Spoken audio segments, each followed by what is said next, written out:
Nudie, we've got mail. 같이 볼까요? 뭐예요?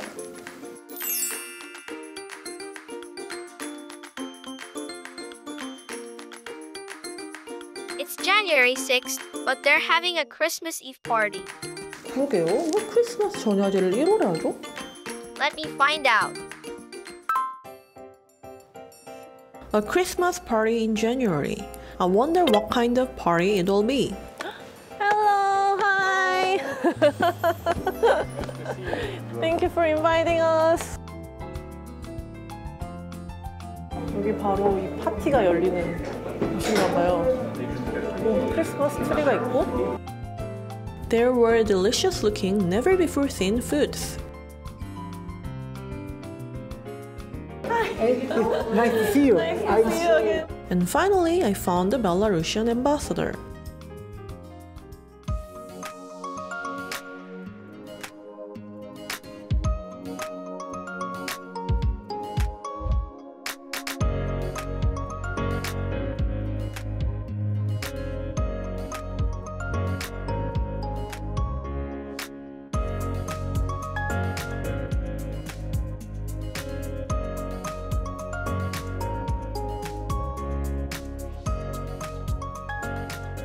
Why are you celebrating Christmas in January? So, actually, it's a very interesting question. And the roots of answer for this question goes far, far in the deep of ages. Because when Jesus Christ was born, it was not the exact meaning among the people, Christian people, about exact date. I'm going to briefly tell you about Christmas on January 7th. Many Orthodox Christians celebrate Christmas on January 7th instead of December 25th. Then, what is the Orthodox Church? Eastern Orthodoxy, one of the main religions of Belarus, is a branch of Christianity that developed around Constantinople as a state religion of the Eastern Roman Empire. A major event in Christianity occurred on July 16, 1054. When Pope Leo IX of Rome excommunicated Patriarch Michael I Cerularius of Constantinople, who had been in charge of the Eastern Christian Church. Christianity, which had been one universal church, was divided into East and West. One of the most obvious differences between Eastern Orthodoxy, Roman Catholicism, and Protestantism is the date they celebrate Christmas.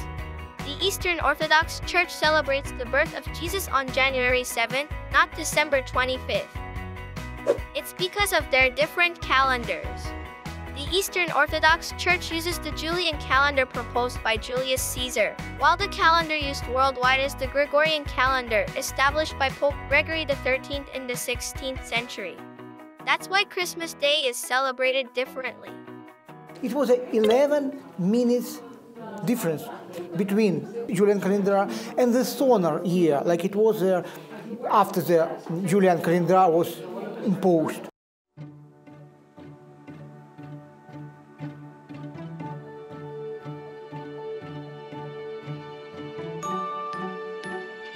And these 11 minutes turned to days, then weeks. Just now is the difference, is 13 days. In 15th century, Pope of Rome understood the curiosity of situation, and he adopted the Gregorian calendar.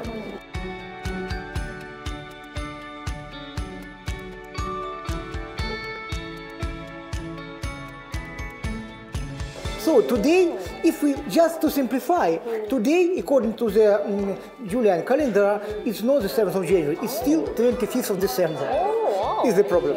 So are there many Orthodox Christians in Belarus? Actually, in Belarus, the Orthodox religion and Catholic religion have the equal right, and both Christmas are celebrated equally and have the status of the state holiday. For example, my father, he was from Catholic family, and my grandmother on my father's line also from Catholic family. But my grandmother on my mother's line is from Orthodox family. So when I was a child, I had the chance to celebrate both Christmas. So how do you celebrate Christmas in Belarus? Christmas is a family holiday. Usually, all the families gathering together in the Christmas Eve. In the table, it's necessary to be the 12 dishes. according to the 12 disciples of Jesus Christ. These dishes should be made out of meat.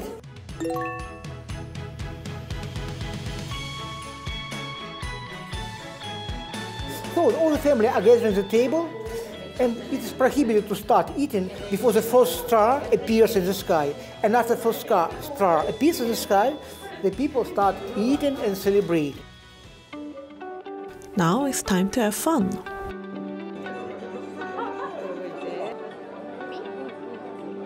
I decided to try Belarusian Christmas food.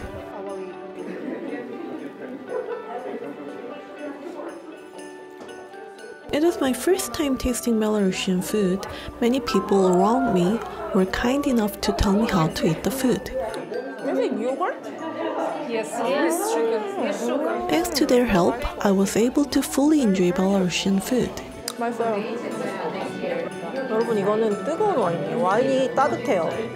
Why do you drink warm wine? Warm wine. Because it's very cold outside, and in winter it's very important to drink the warm wine with spices. It's very warm inside, yes.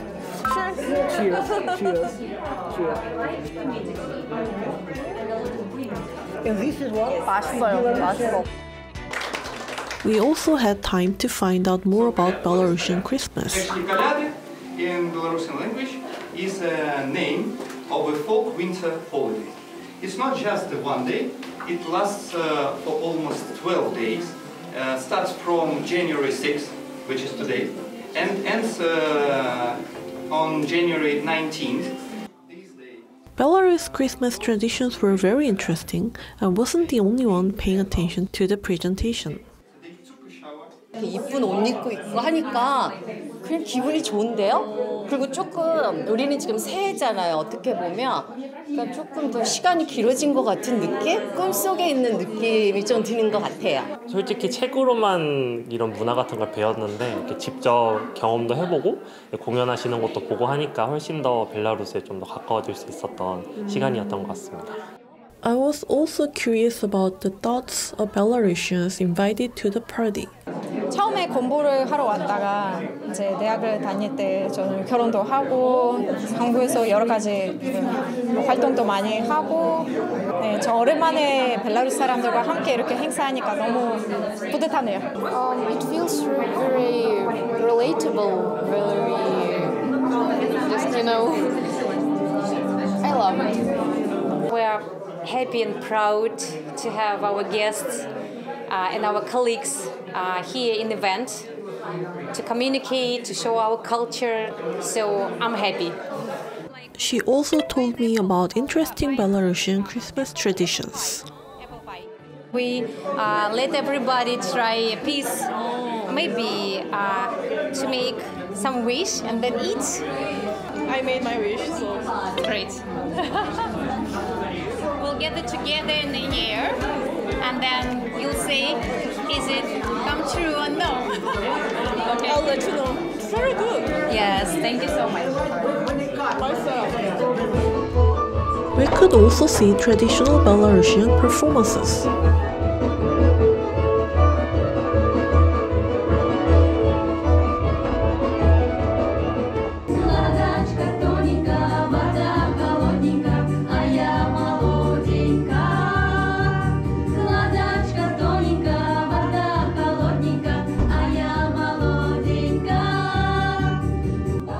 To some, it was probably a time to remember their homeland, while to others, it was a delightful time to discover new cultures. Колядами. Колядами. Happy Christmas. Happy Christmas, колядами. It was a fun Christmas party in January. I wanted to find out more about Belarus as a country. So, I visited the embassy again. 저희는 지금 다시 벨라루스 대사관에 왔습니다. 전에는 이제 크리스마스 파티여서 이제 좀 파티를 즐기는 분위기였다면 오늘은 좀 차분하게 앉아서 대사님이랑 얘기를 해보려고 합니다. Hello, Ambassador. Hi, nice to see you again. Nice to see you again. Привет, Tanya. Привет, Таня, 안녕하세요. I learned some Belarusian language before I came here. Very happy to hear this. Oh, it's very cozy. Today's interview will be held on the second floor of the embassy.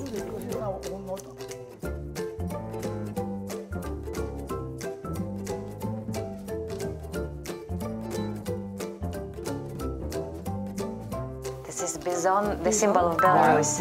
Wild bison, symbol of Belarus. Wow. Why is this symbol of Belarus? Because he is big, huge, smart, And powerful. and has calm character.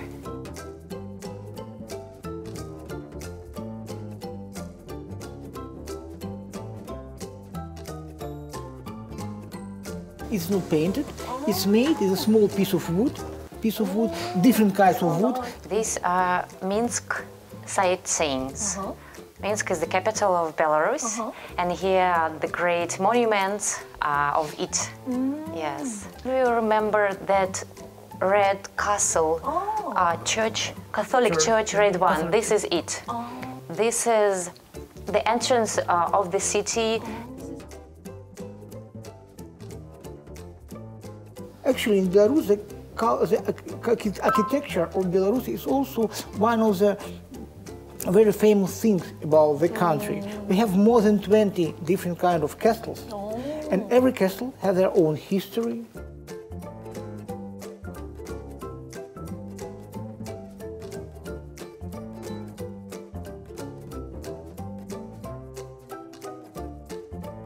I like Mir castles more because, in my assessment, the Mir castle they managed to save the spirit of the medieval. You know, Mir means dragon in Korean. Yeah. 미르가 용 맞죠? Mir. Yes. Oh yes. And in Belarusian, in Belarusian language, Mir means peace. Mir is just peace. Yes. From Belarus' historical culture heritage to beautiful natural scenery, I became even more interested in Belarus as a country, listening to their explanations. It is now time to prepare for the interview.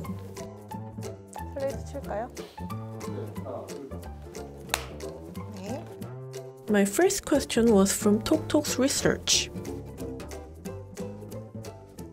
So, Master, last year we celebrated the 30th anniversary of establishing diplomatic ties. But even before bilateral relations were established, I heard that Goryeo or ethnic Koreans were already living in Belarus. So, how do you think this influences bilateral relations? Yes, you see, you're absolutely right. There are Koreans or ethnic Koreans started arriving in Belarus even before the Second World War, in the 1930s, 1935. And they found a place in Belarus and played very considerable role in Belarusian history, economy, and even security. Goryeo Saram, or Gregorian, is the name for the Korean immigrants and their descendants living in Russia and post-Soviet states. Koreans started migrating to Russia after the Qing dynasty, and Russia, in 1860, signed the Convention of Peking, which brought Russian territory up to the border of Chosun. Currently, the number of Goryeo living in Russia and the Commonwealth of Independent States is known to be around 500,000. Belarus is home to around 1,300 Goryeo. This is far fewer than the number in Central Asian countries like Uzbekistan and Kazakhstan, where ethnic Koreans were forcibly deported by the Soviet Union. When Belarus was part of the Soviet Union, Goryeo migrated there for a variety of reasons, such as education, marriage, and military service. They also moved there because of language, because while Central Asian countries promoted their native languages, Belarus used Russian. In 1991, the Belarus Goryeo Association was established to restore ethnic culture and mutual networks. To name just a few, we have a lot of examples when Korean, like the Alexander Pak, is very famous Korean. He's a hero of the Second World War. He was awarded by the 29 medals. He's very quite famous to the Belarusian people, Belarusian population. Also, we have a lot of Korean prominent scientists. One of the Korean scientists, Alexander Kim, he was the dean of the Belarusian Polytechnical University, and he was also awarded a title, the respectable machine builder of the Republic of Belarus. We have a lot of Korean women who also played a considerable part in Belarusian science, like in architecture, in biology, in medicine. So, even in spite of the amount of Koreans in Belarus just now is not so big in comparison with Kazakhstan or with Russia or in comparison with other countries, it's approximately more than 1,000 people, Koreans living in Belarus. Nevertheless, we have the Association of the Belarusian Koreans. They played, maybe not very important, but they played considerable role in Belarusian culture. This role is increasing because of the increase in the K-pop popularity, because of the increasing of the Korean culture at all. I didn't know there are that many Koreans living in Belarus, so this is really amazing. Yes, certainly. Because, see, actually, in spite of the remoteness of Belarus and Korea, there is a lot of common in traditional history of both countries, and I think maybe it's because some Korean people are also used to live and lived in Belarus, and they help to make our cultures to be closer, our countries to be closer. I think you're putting a lot of emphasis on culture exchange. There was the Christmas event a while ago, so what other cultures of Belarus would you like to introduce to Korea? If you see, for example, in Belarusian flag, you see the special ornament on the left side of the flag. It's not just the ornament, it symbolizes the ancient pagan alphabet. Every element of this alphabet has their own meaning. Belarusian ornaments are an indispensable element of Belarusian traditional culture, to the extent that they're even used in the national flag. Mostly created long before the introduction of Christianity, the traditional ornaments, called ruchnik, were embroidered onto towels and used for Eastern Slavic rituals and religious services like weddings and funerals. In Slavic embroidery, white symbolizes purity and red symbolizes life, the sun, prosperity, and health. That is why the two colors are used frequently, and they are characterized by geometric shapes. These ornaments usually depict flowers and trees that can be found in the natural environment of Belarus and contain sacred meanings such as fertility and life.